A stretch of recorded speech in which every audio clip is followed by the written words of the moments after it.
Benin, city of tradition and culture. Edo State is the heartbeat of Nigeria and the cultural hub and crossroads of the country. Here a tourist will experience the real excitement of contemporary life and profound sense of history. Edo is predominantly homogenous and inhabited by Edo-speaking group. Their behavioral pattern is the same as they tend to trace their ancestry to the Benin Kingdom.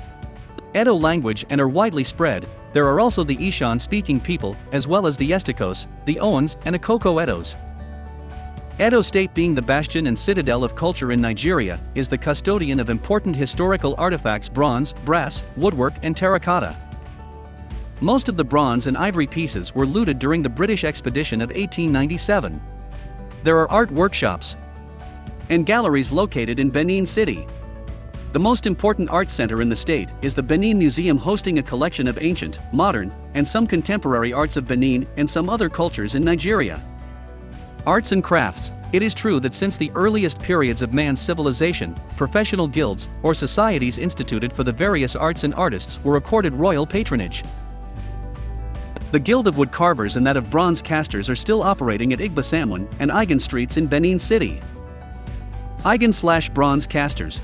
Ishan Iranwan Quarters, popularly known as Ishan Street, Benin City, listed as Cultural Heritage Site by UNESCO, is the home of the brass/bronze casting industries in Benin. It constitutes one of the 31 guilds of the Oba of Benin, in the ancient Benin Kingdom. The ancient guild is so secretive and exclusive that outsiders have found virtually impossible to penetrate in the hundreds of years it has existed. All members of the guild are related by a common ancestry and descended of Ine Nigan, the custodian of the street, and the bronze casters. The exact origin of bronze casting in Benin Kingdom is hard to establish. What is very certain is that the art has been in practice from primordial reign of the Ajisos, the first royal dynasty, without any break, though with discernible chronological stages of development. This ancient craft passed from father to son, from generation to generation, continually to this day. In traditional Benin, before the invasions of Benin Empire in 1897 by British forces, the Oba controlled the production and the distribution of brass/bronze arts work. No single individual had any right to own any of the production process in those days, except with the permission of the Oba of Benin. The story is very different today.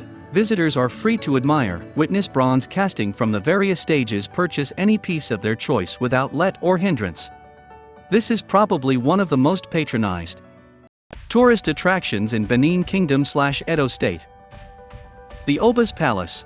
The Oba's Palace, located with its unique traditional architecture and works of art dating back to the 9th and 10th centuries, is centrally located near the King's Square, popularly called Ring Road, in Benin City. It was learnt that the first palace was built by Oba Iwedo about 1255 AD. It was rebuilt by Oba Iweka II in 1914 AD, 1932 AD, after the 1897 infamous British punitive expedition destroyed the former palace. Anyone who knows the kingdom properly knows that the palace is regarded as one of the greatest museums in the world because it still holds a large collection of royal court arts, scriptural pieces of past Obas in bronze and ivory, and ancestral shrines. In 1999, UNESCO listed the Oba's Palace and Ishan Street, the citadel of brass casting, as Cultural Heritage Site. It attracts a lot of visitors from far and near all year round. Benin Moat. This is one tourist attractions in the ancient city of Benin that might soon go into extinction because of human activities around the various moats. The moats were dug around the 16th century as a barricade against external aggression, particularly from the neighboring tribes.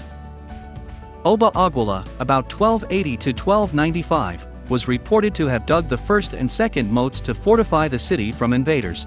Udo warriors Iokuo, under the command of Chief Akpanigiakan, a powerful warlord, and the ruler of Udo. Oba Aguila further decreed that important towns and villages should build similar moats as defense systems around their communities. This gave rise to 20 of such moats around Benin City and its environs. Oba Aguila succeeded in crushing Chief Akpanigiakan and his powerful armies at the Battle of Urhizan about 1285 CE. An extension of the moat was constructed in the 15th century during the reign of 12th Oba Hawere the Great, 1440 to 1473 CE. The Benin Moat is over 3,200 kilometers long. Aya, as it is popularly called by Binis, is the largest man-made earthworks in the world. One of the wonders of the world. It predates the use of modern earth-moving equipment or technology in these parts. Religion. There are three predominate religion practiced by the Binis of Edo State: Islam, Christianity and traditional religion. The traditional religion is today gradually giving way by the two other religions. The Christian religion was said to have been brought by the Portuguese in the 15th century with three cathedrals built in Iri, Arosa, Oba Market Road and Akbakpava Road in Benin City. Holy Arosa Cathedral in Akbakpava, built in the 15th century and situated in Akbakpava Street in the ancient city of Benin. Arosa, Church of Benin, is the Binis version of Church of England or the Dutch Reformed Church. The Portuguese brought Christianity to the Imperial Benin Kingdom in the 15th century during the reign of Oba Esegi, about 1504 to 1550, and during this period, missionaries were sent from Portugal to establish churches in the kingdom. The Benin monarch is the head of the church. The priests called Ohenosa are responsible to him. The pattern of worship is a mixture of indigenous beliefs and Roman Catholic practices. Gelagil fountains and historical port of Benin site. Gelagil is reported to be the first place of contact with Europeans by Oba Haywire the Great when one Rui de Sequeira visited Benin City in 1472. The Portuguese came via the Atlantic Ocean and they finally landed in Geli Seaport in Benin Nation. The Geli Seaport was from then onward used predominantly for their legitimate trade with Benin Nation. It was also recorded that slaves, illegitimate trade, were also conveyed from the region via the Geli Seaport to Europe. Factually, the Portuguese and British government used the Geli Seaport extensively for more than half a century, before the 1897 infamous British punitive expedition. This historic seaport site is today part of Benin Kingdom historical sites. Captain Philip's grave. The tombstone of Captain James Philip, located at Akoko in Ovia Northeast local government area of Edo State, attracts historians, students, researchers and visitors from across the world all year round. It marks the spot where Captain Philip and his party on a trade mission to Benin in January 1897 were killed and buried.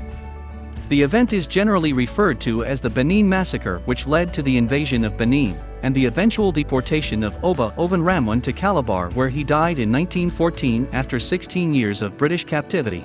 Please subscribe to our channel and turn on the notification button for more informative videos.